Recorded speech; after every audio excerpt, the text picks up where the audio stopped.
स्कंद 10वा अध्याय 87वा वेदस्तुती।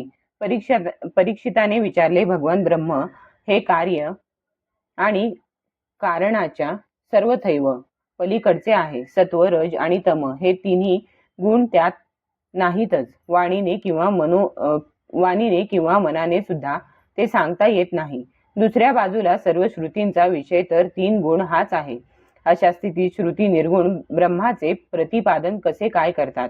श्रीशुक म्हणतात, भगवंतांनी जीवांना अर्थ, धर्म, कर्म श्रीशुक म्हणतात, भगवंतांनी जीवांना अर्थ, धर्म, काम व मोक्ष यांच्या प्राप्तीसाठी त्यांच्या ठिकाणी बुद्धी, इंद्रिये, मन आणि प्राणांची निर्मिती केली।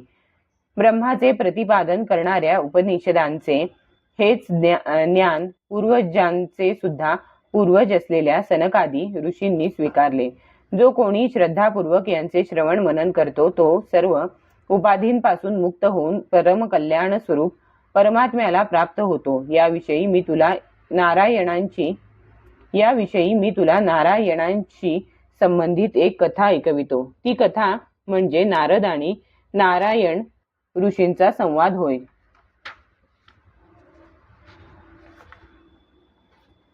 भगवंतांचे भक्त नारद एकदा निरनिराळ्या लोकांमध्ये फिरत सनातन ऋषी भगवान नारायणांचे दर्शन घेण्यासाठी बद्रिकाश्रमात गेले। मनुष्य मात्राचे लौकिक कल्याण आणि त्यांना मोक्ष प्राप्ती व्हावी म्हणून भगवान नारायण या भारतवर्षामध्ये या कल्पाच्या सुरुवातीपासूनच धर्म, ज्ञान आणि संयम धारण करून तपश्चर्या करीत आहेत। परीक्षिता, एके दिवशी ते कलापग्रामवासी सिद्ध ऋषींच्या बरोबर बसले होते। त्यावेळी नारदांनी त्यांना प्रणाम करून हाच प्रश्न विचारला होता।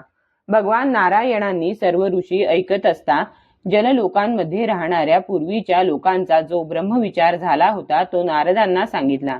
भगवान नारायण म्हणाले, नारद मुने, पूर्वी एकदा जनलोकांमध्ये राहणारे ब्रह्मदेवाचे मानसपुत्र नैष्ठिक ब्रह्मचारी सनक, सनंदन, सनातन इत्यादी ऋषींचे ब्रह्मविषयक चर्चासत्र झाले होते।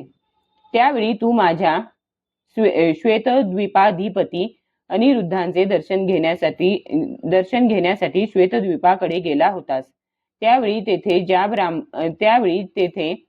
ज्या ब्रह्माच्या विषयात श्रुती मौन धारण करतात त्या संबंधी अतिसुंदर चर्चा झाली होती। जो तू मला आता विचारलास तोच प्रश्न त्यावेळी तेथे उपस्थित केला गेला होता। सनक, सनंदन, सनातन आणि सनत कुमार हे चारही भाऊ शास्त्रीय ज्ञान, तपश्चर्या आणि स्वभाव या बाबतीत समान आहेत। त्यांना शत्रू, मित्र आणि उदासीन एकसारखेच वाटतात। त्यांनी आपल्यापैकी सनंदन यांना वक्ता म्हणून नियुक्त केले आणि अन्य भाऊ श्रोते झाले। सनंदन म्हणाले, पहाटे झोप घेत असलेल्या सम्राटाला जागे करण्यासाठी जसे त्याचे नोकर भाट त्याच्याजवळ येतात आणि त्याचे पराक्रम व सुयशाचे गायन करून त्याला जागे करतात, त्याचप्रमाणे जेव्हा परमात्मा आपणच निर्माण केलेल्या संपूर्ण जगाला आपल्यामध्ये लीन करून आपल्या शक्तींसहित झोपी जातो तेव्हा प्रलयाच्या शेवटी श्रुती त्यांचे प्रतिपादन करणाऱ्या वचनांनी त्यांना जागे करतात। श्रुती म्हणतात, ज्यांना कोणी जिंकू शकत नाही अशा हे प्रभो, आपला जय जयकार असो। आपण स्वभावातच सर्व ऐश्वर्यांनी परिपूर्ण आहात। म्हणून चराचर जीवांच्या आनंदमय अशा मूळ स्वरूपाला आच्छादित करून त्यांना बंधनात अडकविणाऱ्या त्रिगुणांना धारण करणाऱ्या मायेचा नाश करा। प्राण्यांमधील ज्ञानादी सर्व शक्तींना जागृत करणारे आपणच आहात। कधी आपण मायेच्या द्वारा जगाची उत्पत्ती करून सगुण रूप धारण करता, तर कधी मूळ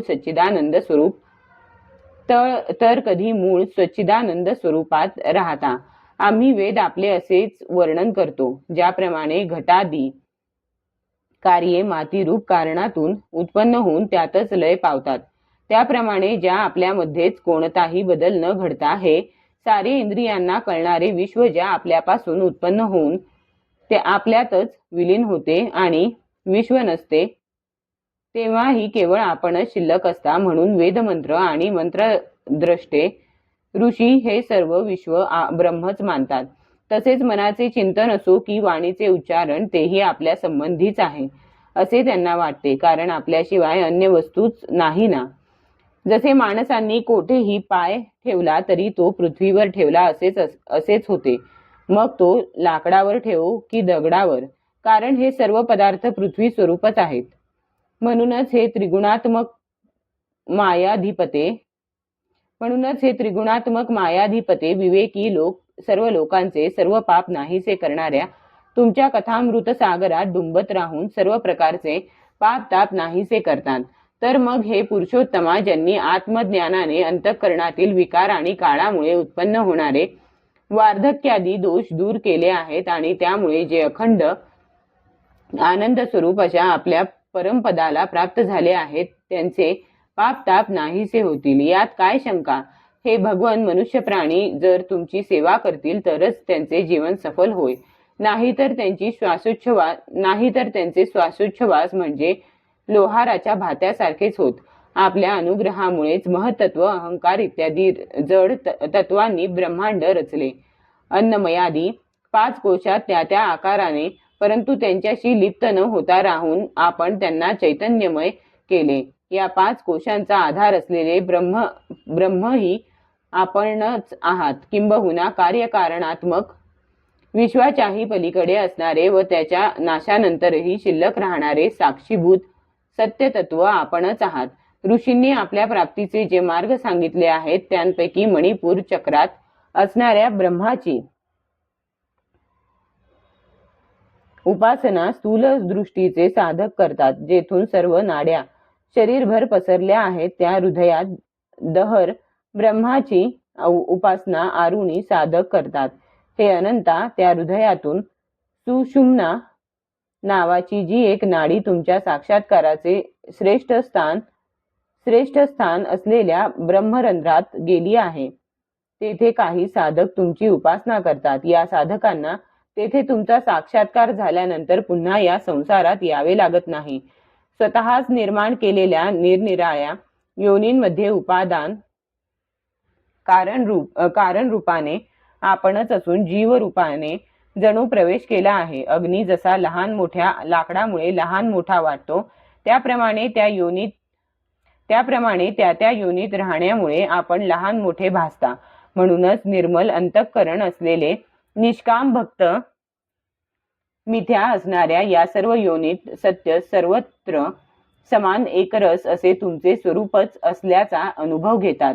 स्वतःच्या कर्माने निर्माण केलेल्या या शरीरात राहणारा कार्यकारण रहित असा जो जीवात्मा, तो सर्व शक्ती संपन्न अशा आपले स्वरूप आहे. ज्ञानी लोक जीवाच्या या वास्तविक स्वरूपाचा विचार करून या भूलोकात सर्व वेदोक्त कर्मांच्या समर्पणाचे स्थान व मोक्ष स्वरूप अशा आपल्या चरणांची पूर्ण श्रद्धेने उपासना करतात. कारण या उपासनेनेच जीवाला मीच ब्रह्म आहे हा साक्षात्कार होतो. हे परमेश्वरा, कळण्यास अत्यंत कठीण अशा आत्मतत्वाचे ज्ञान करून देण्यासाठी अवतार घेणाऱ्या आपल्या चरित्ररूप अमृताच्या महासागरात पोहून जे आपले त्रिविध ताप नाहीसे करतात त्यांना मोक्षाचीही इच्छा नसते. इतकेच काय, आपण काही जण तर आपल्या चरणकमलांचे हंस बनून सेवा करणाऱ्या भक्तांच्या सहवासात राहण्यासाठी आपल्या घरादाराचाही त्याग करतात. जर हे शरीर तुमच्या सेवेसाठी उपयोगात आणले तर तेच आपला आत्मा हितचिंतक आणि मित्र बनते. शिवाय आपणही जीवाचे हितचिंतक मित्र व आत्मा असल्यामुळे त्याला भेटायला नेहमी उत्सुक असता. अशी सर्व सोय असूनही जीवांचे केवढे हे दुर्दैव की ते आपल्या उपासनेत रमत नाहीत.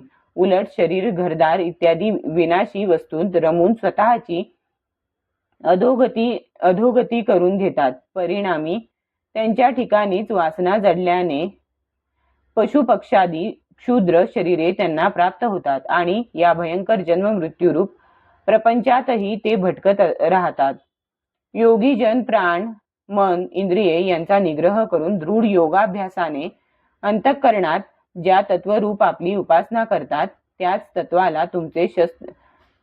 तत्वाला तुमचे शत्रू सुद्धा निरंतर तुमच्या स्मरणाने प्राप्त होतात. शेषनागाच्या शरीराप्रमाणे असणाऱ्या तुमच्या बाहूंवर आसक्त होणाऱ्या स्त्रिया आणि तुमची चरणकमले नित्य धारण करणाऱ्या आम्ही श्रुती समदर्शी अशा तुमच्या दृष्टीने सारख्याच योगाने असो, द्वेषाने असो, प्रेमाने असो की अद्वितीय भावनेने असो तुमचे स्मरणच तुमची प्राप्ती करून देणारे आहे. हे भगवान अनादी व अनंत अशा ज्या आपल्यापासून प्रथम ब्रह्मदेव व त्यानंतर आध्यात्मिक व आधी दैविक देवगण उत्पन्न झाले, त्या आपल्याला या जगात ज्यांचे जन्म मृत्यू त्याही नंतरचे आहेत त्यांपैकी कोण बरे जाणू शकेल. शिवाय ज्यावेळी आपण सारे विश्व आपल्यात समाविष्ट करून झोपी जाता त्यावेळी तर स्थूल सूक्ष्म जग, काळाचा वेग किंवा शास्त्र काहीच नसते. तर मग तुमचे ज्ञान कोणाला कसे होणार? वैशेषिक पूर्वी नसलेले जग नवीन उत्पन्न झाले असे मानतात. नैयायिक 21 प्रकारच्या दुःखांचा नाश हाच मोक्ष मानतात. सांख्य आत्मे अनेक मानतात. मीमांसक कर्मफलालाच सत्य मानतात. श्रुती विरोधामुळे हे सर्व भ्रमात्मक ज्ञान आहे. परमात्मा त्रिगुणात्मक आहे ही भेदबुद्धी तुमच्या बाबतीत अज्ञानमूलक आहे. अज्ञानाच्या पलीकडे केवळ ज्ञानस्वरूप असणाऱ्या आपल्या ठिकाणी हा भेद कोठून असणार? तुमच्या अधिष्ठानावर पुरुषापासून सर्व त्रिगुणात्मक जग मनामुळे नसूनही असल्यासारखे भासते. आत्मज्ञानी मात्र हे सर्व विश्व आत्म्यापासून उत्पन्न झाल्यामुळे आत्म्याप्रमाणेच सत्य मानतात. सोन्याचा दागिनाही सोने म्हणूनच स्वीकारला जातो ना, तसेच आपल्यापासून उत्पन्न झालेले व आपण ज्यात प्रवेश केला आहे असे हे जग आत्मज्ञानी निश्चयाने आत्मरूपच मानतात.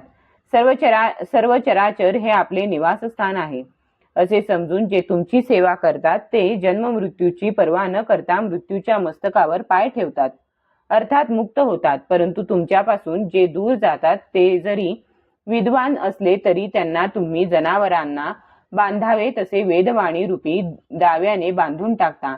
या उलट जे तुमची भक्ती करतात ते स्वतःला आणि इतरांनाही पवित्र करतात. भक्तिहीन विद्वानांना केवळ शब्दज्ञान होते आणि भक्तांना साक्षात्कार होतो.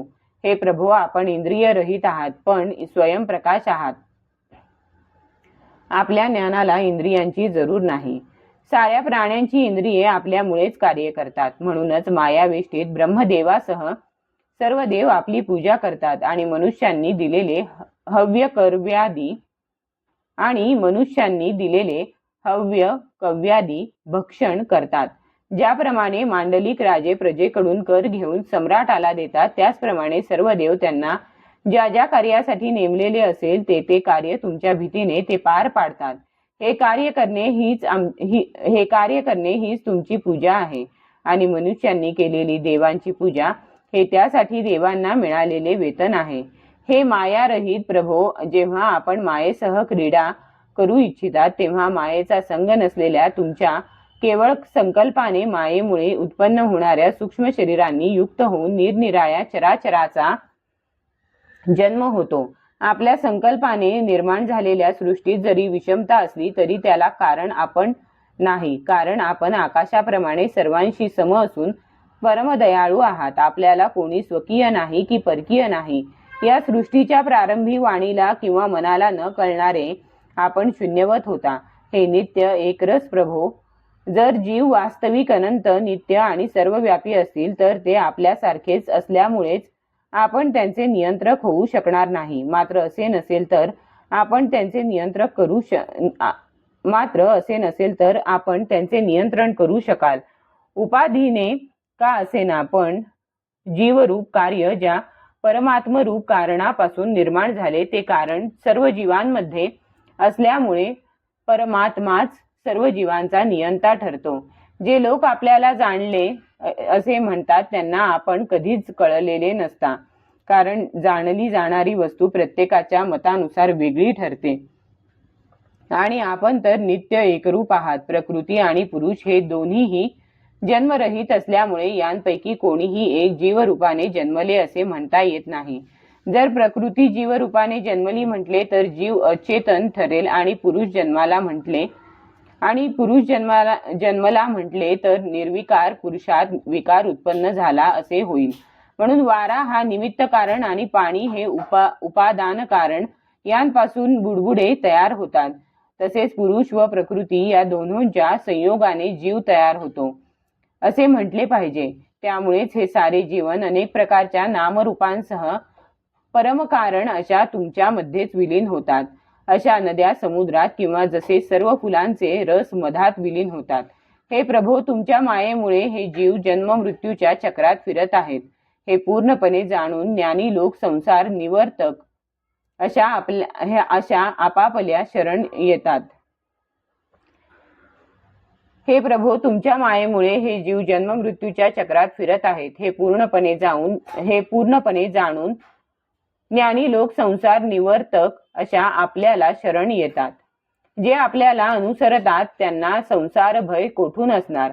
मात्र ज्यांची भ्रुकुटी हाच 3 ऋतू असणारा काळ आहे तो आपल्याला शरण न येणाऱ्यांना भयभीत करतो. आपल्याला शरण आल्यास संसाराचे वा काळाचे भय उरत नाही. हे अजन्मा प्रभो, ज्यांनी इंद्रिये व प्राण यांचा निग्रह केलेला आहे पण जे गुरुचरणांना शरण गेले नाहीत ते जर उच्छृंखल व अत्यंत चंचल अशा मनरूप घोड्याला ताब्यात आणण्याचा प्रयत्न करतील तर त्याचे त्यांना फक्त कष्टच होतील व त्यांच्यावर शेकडो संकटे येतील. जशी नावाड्याशिवाय नाव घेऊन समुद्र प्रवास करणाऱ्या व्यापाऱ्यांची गत होते तशी त्या साधकांची गत होते. सर्व रस स्वरूप असे तुम्ही जीवांचा आत्मा असताना तुमचा आश्रय करणाऱ्या माणसाला आप्तेष्ट पुत्र शरीर पत्नी धनु सर्व रस स्वरूप असे तुम्ही जीवांचा आत्मा असताना तुमचा आश्रय करणाऱ्या माणसाला आप्तेष्ट पुत्र शरीर पत्नी धन घर जमीन जुमला प्राण किंवा रथ इत्यादी गोष्टींची काय जरूर आहे. या उलट आत्मसुख हेच सत्य सुख आहे. हे न जाणणाऱ्या आणि सुखासाठी मैथुनादी गोष्टींचा अवलंब करणाऱ्या अज्ञानी लोकांना मुळातच नश्वर व निसार अशा या संसारातील कोणती वस्तू आनंद देऊ शकणार आहे. या पृथ्वी तलावर हृदयात आपल्या चरणकमलांना धारण करणारे व त्यामुळेच ज्यांचे चरण तीर्थ पाप नाहीसे करते असे ऋषी सुद्धा अहंकार रहित होऊन अतिशय पुण्यमय अशा तीर्थांचा व आश्रमांचा आश्रय करतात. माणसांनी नित्य आनंदमय आत्मस्वरूप अशा आपल्या ठिकाणी एक वेळ जरी मन लावले तरी ते पुन्हा माणसाचे विवेक वैराग्यादी गुण नाहीसे करणाऱ्या घराकडे फिरकत नाहीत. कारण व कार्य एकरूप असतात. या नियमाप्रमाणे हे विश्व सत्यत्वापासून उत्पन्न झाल्यामुळे सत आहे असे म्हणावे तर ते तर्कशुद्ध ठरत नाही. कारण जग हे असत्य आहे. कारण व कार्य एकरूप असतात हा नियमही निरपवाद नाही. जसा पिता व पुत्र यांच्यात कार्यकारण भाव असला तरी एकरूपता नसते. काही ठिकाणी तर कार्य काल्पनिक असते. जसे दोरी हे साप भासण्याचे कारण असले तरी त्या ठिकाणचे कार्य साप हा काल्पनिक असतो. या ठिकाणी सर्पाभासाचे कारण केवळ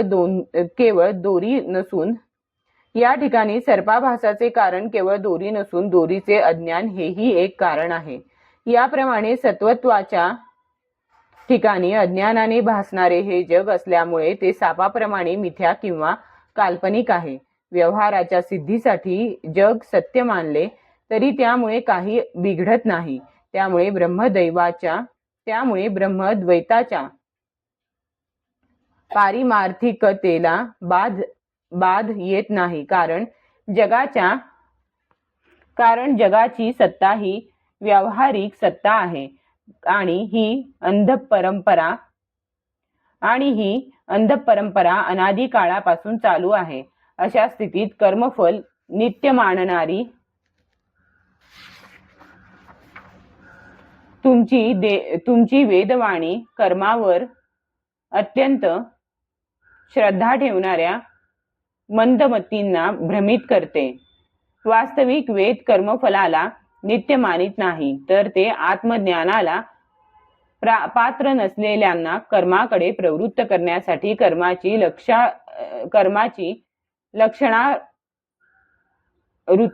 लक्षणावृत्तीने प्रशंसा करतात. एवढेच. हे विश्व उत्पत्तीच्या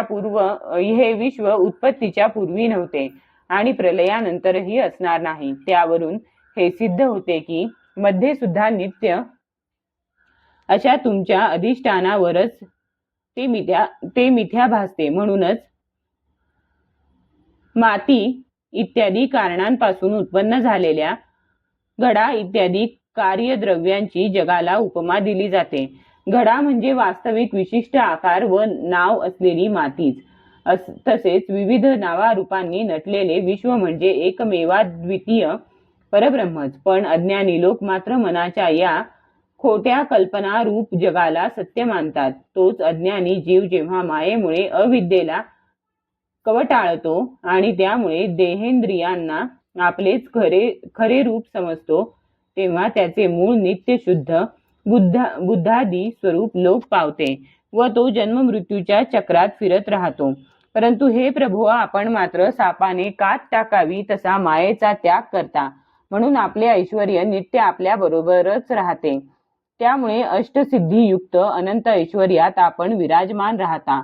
हे भगवन, अज्ञानी लोकांनी योगी होऊन सुद्धा जर आपल्या हृदयांतील विषय वासनांना उखडून फेकून दिले नाही, तर आपण त्यांच्या हृदयात असून सुद्धा एखाद्याने आपल्याच गळ्यातील मणी आठवण नसल्याने इकडे तिकडे धुंडाळावा, त्याप्रमाणे ते आपल्याला शोधत राहतात, पण आपण त्यांना सापडत नाही. जे लोक आपल्या इंद्रियांना तृप्त करण्यातच मग्न असतात, त्यांना इहलोकी उपभोगासाठी द्रव्यार्जन इत्यादींसाठी कष्ट करावे लागतात.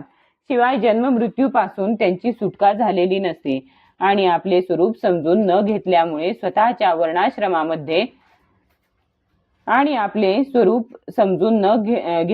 स्वतःच्या वर्णाश्रम धर्माचे उल्लंघन त्यांच्याकडून होते.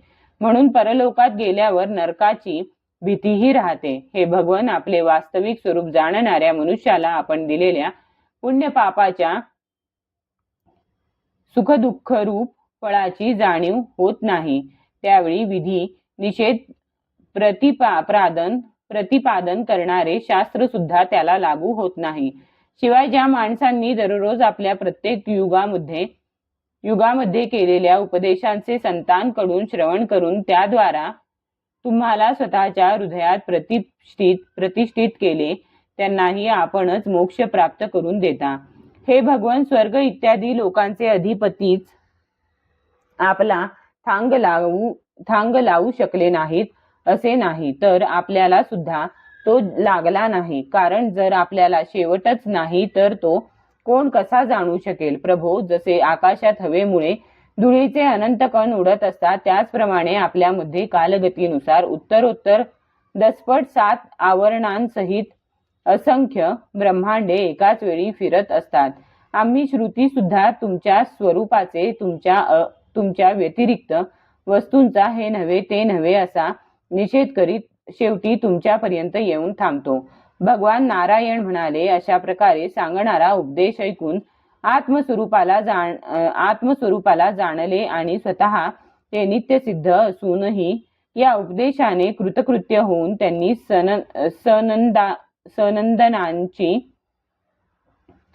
सनंदनांची पूजा केली. अशा प्रकारे सर्वांचे पूर्वज असणाऱ्या त्या आकाशगामी महात्म्यांनी सर्व वेद, पुराणे आणि उपनिषदांचे सार काढले. हे ब्रह्मदेवांच्या मानसपुत्रा, तू सुद्धा श्रद्धायुक्त अंतःकरणाने ही ब्रह्मविद्या धारण करून स्वच्छंदपणे पृथ्वी तलावर विहार कर. ही विद्या माणसांच्या सर्व वासना भस्म करणारी आहे. श्री शुक म्हणतात, परीक्षिता, संयमी, ज्ञानी, पूर्णकाम आणि नैष्ठिक ब्रह्मचारी अशा नारदांनी भगवान नारायणांनी केलेला उपदेश श्रद्धेने ग्रहण करून म्हटले. नारद म्हणाले, भगवान परम पवित्र कीर्ती असणाऱ्या श्रीकृष्णांना नमस्कार असो. आपण सर्व प्राण्यांच्या मोक्षप्राप्तीसाठी रमणीय कालावतार धारण करता. नारदांनी अशा प्रकारे आदी ऋषींना आणि त्यांच्या शिष्यांना नमस्कार करून माझे साक्षात पिता असलेल्या कृष्ण द्वैपायनांच्या आश्रमाकडे ते गेले. जनक राजाच्या यज्ञाच्या वेळी अग्निमंथन करताना योगायोगाने अरणीत पडलेल्या वीर्याचे व्यासांनी मंथन केले. त्यापासून शुकांचा जन्म झाला, म्हणून व्यासांना साक्षात पिता म्हटले आहे. व्यासांनी त्यांचा यथोचित सत्कार केला. आसनावर बसल्यावर नारायणांच्या तोंडून नारदांनी अशा प्रकारे आदी ऋषींना आणि त्यांच्या शिष्यांना नमस्कार करून माझे साक्षात पिता असलेल्या कृष्ण द्वैपायनांच्या आश्रमाकडे ते गेले.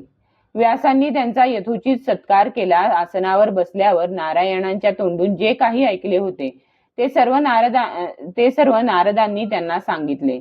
राजन, मन वाणीच्या पलीकडे असणाऱ्या गुणरहित अशा परमात्म्यामध्ये मनाचा प्रवेश कसा होतो हे तुझ्या प्रश्नाचे उत्तर मी तुला सांगितले. भगवानच या विश्वाचा संकल्प करतात, तसेच त्याच्या सुरुवातीला, मध्ये आणि शेवटी तेच असतात. प्रकृती आणि जीव या दोघांचे ते स्वामी आहेत. तेच ही सृष्टी निर्माण करून जीवाबरोबर हिच्यामध्ये प्रवेश करतात आणि शरीरांची निर्मिती करून तेच त्यांचे नियंत्रण करतात.